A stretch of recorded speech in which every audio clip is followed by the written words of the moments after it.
Okay, so an important concept when we're talking about our E2 reaction specifically, and when we're forming alkenes, is understanding the relative stability of alkenes.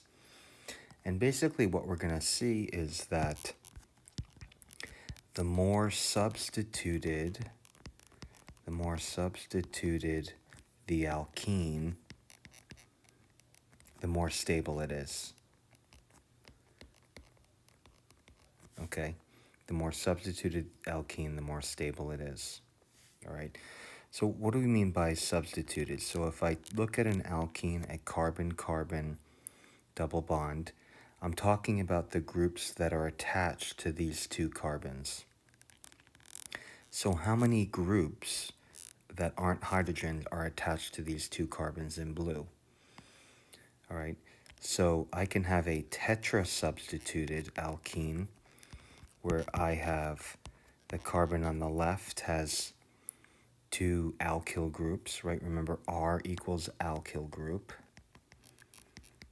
That's some subset of carbon, right? That means we have carbon. They could be methyls, they could be ethyls, it doesn't matter. So if I have the sp2 carbon on the left attached to two alkyl groups, the sp2 carbon on the right attached to two alkyl groups, this is called a tetrasubstituted alkene, and that is in fact the most stable. Alkenes that we can form. Let's just move this over here. Okay.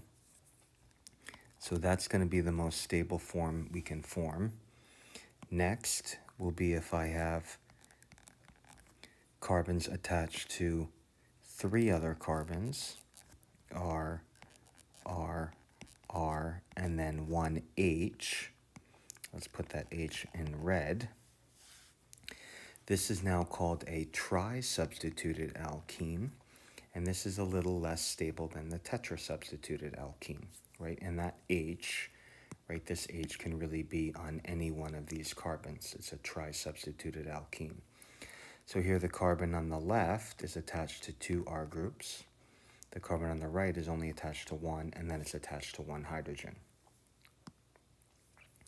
As we go kind of across, we can now look at disubstituted alkenes, and there's a little order with these. So if I have a carbon-carbon double bond, it is more stable to have a disubstituted alkene where the two R groups are trans.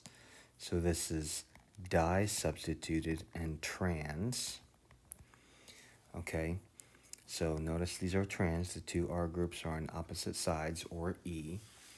And it's disubstituted, right, because we have two R groups and then two H's. Okay, that is a little more stable than when you have a disubstituted that's cis, right? So here we have, again, two R groups, but now they're on the same side. Okay, so this is di, and the two R groups are on the same side. So that would be cis or Z. That's less stable than the trans. And then the least stable alkene would be when it's monosubstituted. So we only have one alkyl group connected to one of the sp2 carbons, and then I have H's everywhere else, right? So that is a monosubstituted alkene, okay? So as we start doing reactions where we're forming alkenes, it's going to be important for us to know the relative stability. More substituted, right? More substituted equals more stable. Tetra is more stable than tri, which is more stable than di-trans, more stable than di-cis, more stable than mono. So mono is the least stable, tetra is the most stable. All right, so just to make sure we understand this concept, let's draw an alkene and determine whether this is tetra, tri, di, or mono, right? So I just look at this I look at the 2 carbons here. The carbon on the top is connected to 2 carbons. The carbon on the bottom is connected to 1 carbon, right? The H is implied. So you see we have 1, 2, 3 carbons here. So obviously this is a tri-substituted alkene. That's a tri-substituted alkene, okay? So again, when we talk about these R groups, right, we're just talking about that's got to be a carbon. That's some carbon. Could be a methyl, could be an ethyl. We just have to have a carbon. So I just want to kind of talk about why, right? Why does more substitution equal more stable?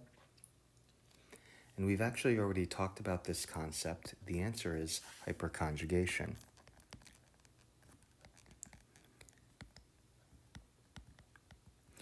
So remember we talked about hyperconjugation when we talked about stability of carbocations, right? So if we look at our carbon-carbon double bond, when I have carbons adjacent to those, right, these hydrogen bonds coming off, the orbitals can overlap. So let me draw in my p orbitals. So here's the pi bond from this carbon here in orange. So when I draw a sigma bond here, right, hyperconjugation is when this sigma bond overlaps with that pi bond. All right, so the more carbons I have adjacent, the more hyperconjugation you can have to sort of stabilize that pi bond. Right, so this is really the key interaction here. That's the hyperconjugation. And that's the exact same thing we saw with carbocations, right? With carbocations, the more substituted, the more stable. Same with alkenes.